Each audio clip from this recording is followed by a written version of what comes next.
What keeps you up at night? What keeps me up at night? You up? Trying to answer that three-part question is going to keep me up tonight. I had forgotten the first part. What is that for the third part? It's confusing. No, actually, to be honest, I get that question a lot from investors, what keeps you up at night? And I never really had an answer for it because our business happens to be pretty well insulated, and we've got a great business model, we got great associates, so I feel very good about it.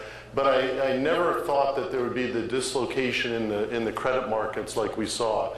And I agree with what John said before. There's a sea change. This is a different kind of downturn than I've ever experienced, and I've been through three of them. This is the third one as well. Yeah, I've never seen it like this, and so I still get worried that we're going to see the markets seize up again, the credit markets seize up again in some way, and that was a difficult time with our company. We had to take out about 4,500 people, which was the worst experience I've ever had in my life. And it wasn't because they weren't great people doing great jobs and making a lot of money. The credit markets, we just couldn't access them to keep the business going, and that was painful. So that actually is what now keeps me. I now have something to answer the question with. John? Unfortunately. Well, I think the country, we have a freight train coming at us as a society.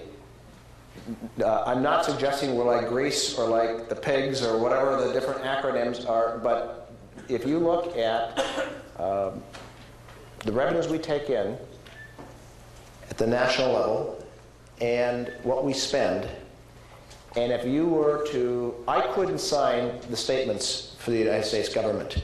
The accounting is so awful, it's so convoluted and so made up, we couldn't run Wells Fargo that way. I'd be thrown in jail. So we've got some major issues. We have some major tax policy issues. We have some major spending issues. And my best days of my week are spending time with customers, team members, or meetings like this. My worst days, by some distance, is anytime I even get close to Washington, D.C. Because it's all about pointing fingers and blaming each other.